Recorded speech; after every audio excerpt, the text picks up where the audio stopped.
पुरुषोत्तम मास महात्म कथा अध्याय 16। श्री नारायण बोले, हे महाप्रयाग, हे नारद, वाल्मीकि ऋषि ने जो परम अद्भुत चरित्र दृढ़धन्वा राजा से कहा, उस चरित्र को मैं कहता हूँ, तुम सुनो।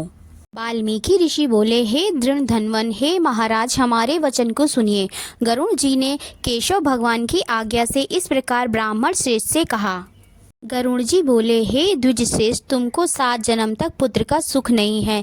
यह जो वचन हरि भगवान ने कहा, सो इस समय तुमको वैसा ही है। फिर भी कृपा से स्वामी की आज्ञा पाकर मैं तुमको पुत्र दूंगा। हे तपोधन, हमारे अंश से तुमको पुत्र होगा, जिस पुत्र से गौतमी के साथ तुम मनोरथ को प्राप्त करोगे, किंतु उस पुत्र से होने वाला दुख तुम दोनों को अवश्य होगा। हे द्विज शार्दूल, तुम धन्य हो जो तुम्हारी बुद्धि हरि भगवान में हुई। हरि भक्ति सकाम हो अथवा निष्काम हो, हरि भगवान को दोनों ही प्रिय हैं। मनुष्यों का शरीर जल से बुदबुद के समान क्षण में नाश होने वाला है। उस शरीर को प्राप्त कर जो हृदय में हरि के चरणों का चिंतन करता है, वह धन्य है। इस अत्यंत दुस्तर संसार से तारने वाले हरि भगवान के अलावा दूसरा और कोई नहीं है।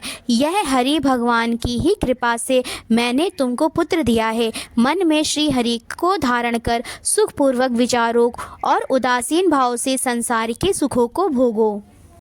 वाल्मीकि ऋषि बोले, गौतमी और सुदेव दोनों स्त्री पुरुष के देखते देखते उत्तम वर को देखकर उसी समय गरुड़ पर सवार होकर भगवान हरि शीघ्र ही वैकुंठ को चले गए। सुदेव शर्मा भी स्त्री के साथ अपने मन के अनुसार पुत्र रूप वर को पाकर अपने घर को आया और उत्तम गृहस्थ आश्रम के सुख को भोगने लगा। कुछ समय बीतने के बाद गौतमी को गर्भ रहा और 10वां महीना प्राप्त होने पर गर्भ पूर्ण हुआ। प्रसूति काल आने पर गौतमी ने उत्तम पुत्र पैदा किया और पुत्र के होने पर सुदेव शर्मा बहुत प्रसन्न हुआ। श्रेष्ठ ब्राह्मणों को बुलाकर जाति कर्म संस्कार किया और अच्छी तरह स्नान कर ब्राह्मण श्रेष्ठ सुदेव शर्मा ने उन ब्राह्मणों को बहुत दान दिया। ब्राह्मण और स्वजनों के साथ बुद्धिमान सुदेव शर्मा ने नामकरण संस्कार किया। शरतकालीन चंद्रमा के समान उदय को प्राप्त तेजस्वी यह शुक के सदृश है, इसलिए मेरा यह प्रिय पुत्र शुकदेव नाम वाला हो। माता के मन को आनंद देने वाला वह पुत्र पिता के मनोरथों के साथ साथ शुक्ल पक्ष के चंद्रमा के समान बढ़ने लगा। पिता ने हर्ष के साथ उपनयन संस्कार कर गायत्री मंत्र का उपदेश दिया। बाद में वह बालक वेदारंभ संस्कार को प्राप्त कर ब्रह्मचर्य व्रत में स्थित हुआ। उस ब्रह्मचर्य के तेज से युक्त बालक साक्षात दूसरे सूर्य के समान शोभित हुआ। बुद्धि सागर उस बालक ने वेद का अध्ययन प्रारंभ किया। उस गुरु वत्सल बालक ने सद्बुद्धि से अपने गुरु को प्रसन्न किया और गुरु के एक बार कहने मात्र से समस्त विद्या को प्राप्त किया। वाल्मीकि ऋषि बोले, एक समय कोटि सूर्य के समान प्रभाव वाले देवल ऋषि आए। उनको देखकर हर्ष से सुदेव शर्मा ने दंडवत प्रणाम किया। अर्घ्य पाद्य आदि से विधि पूर्वक उन देवल मुनि की पूजा की और महात्मा देवल के लिए आसन दिया। अति तेजस्वी देवदर्शन देवल ऋषि उस आसन पर बैठ गए। बाद में अपने चरणों पर बालक को गिरे हुए देखकर देवल ऋषि बोले। देवल मुनि बोले, आहो हे सुदेश, तुम धन्य हो, तुम्हारे ऊपर भगवान प्रसन्न हुए, क्योंकि तुमने दुर्लभ सुंदर श्रेष्ठ पुत्र को प्राप्त किया है। ऐसा विनीत बुद्धिमान, बोलने में चतुर, वेद पाठी और शीलवान पुत्र कहीं भी किसी के यहाँ नहीं देखा।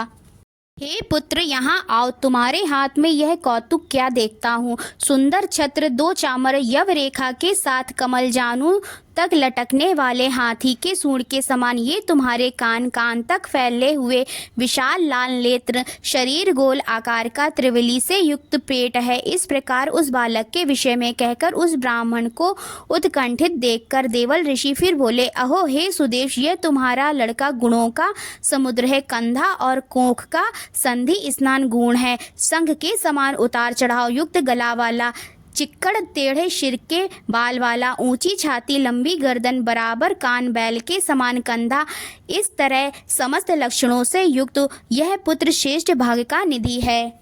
एक ही बहुत बड़ा दोष है जिससे सब व्यर्थ हो गया।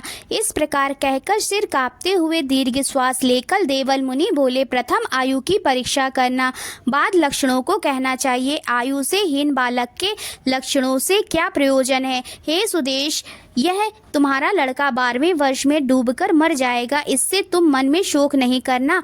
अवश्य होने वाला निसंदेह होकर ही रहता है। मरणासन को औषध देने के समान उसकी कोई प्रतिक्रिया नहीं है। वाल्मीकि मुनि बोले, देवल मुनि इस प्रकार कहकर ब्रह्मलोक को चले गए और गौतमी के साथ सुदेव ब्राह्मण पृथ्वी पर गिर पड़ा। पृथ्वी पर पड़ा हुआ देवल ऋषि के कहे हुए वचनों को स्मरण कर चिरकाल तक विलाप करने लगा। बाद उसकी स्त्री गौतमी धैर्य धारण करती हुई पुत्र का अपनी गोद में लेकर प्रथम प्रेम से पुत्र का मुख चुम्बन कर बाद में पति से बोली। गौतमी बोली, हे द्विजराज, होने वाली वस्तु में भय नहीं करना चाहिए। जो नहीं होने वाला है वह कभी नहीं होगा और जो होने वाला है वह होकर रहेगा। क्या राजा नल, रामचंद्र और युधिष्ठिर दुख को प्राप्त नहीं हुए? राजा बलि भी बंधन को प्राप्त हुआ, यादव नाश को प्राप्त हुए, हिरण्याक्ष कठिन वध को प्राप्त हुआ, वृत्तासुर भी मृत्यु को प्राप्त हुआ, सहस्त्र अर्जुन का सिर कटा, रावण के भी उसी तरह सिर काटे गए। हे मुने, भगवान रामचंद्र भी वन में जानकी के विरह को प्राप्त हुए, राजर्षि परीक्षित भी ब्राह्मण से मृत्यु को प्राप्त हुए। हे मुनीश्वर, इस प्रकार जो होने वाला है वह अवश्य होता है। इसलिए हे नाथ, उठिए और सनातन हरि भगवान का भजन करिए, जो समस्त जीवों के रक्षक हैं और मोक्ष पद को देने वाले हैं। वाल्मीकि ऋषि बोले, इस प्रकार सुदेव शर्मा ने अपनी स्त्री गौतमी के वचन को सुनकर स्वस्थ हो हृदय में हरि भगवान के चरणों का ध्यान कर पुत्र से होने वाले शोक को जल्दी से त्याग दिया। ओम नमो नारायणा, ओम नमो भगवते वासुदेवाय। आशा करती हूँ आप सभी को यह वीडियो अवश्य ही पसंद आई होगी। अगर आपको यह वीडियो पसंद आई हो तो प्लीज़ इसे लाइक करें, अपने दोस्तों और परिवार के साथ इसे शेयर करें, हमारे इस चैनल को सब्सक्राइब करें, कमेंट में राधे राधे ज़रूर लिखें। राधे राधे।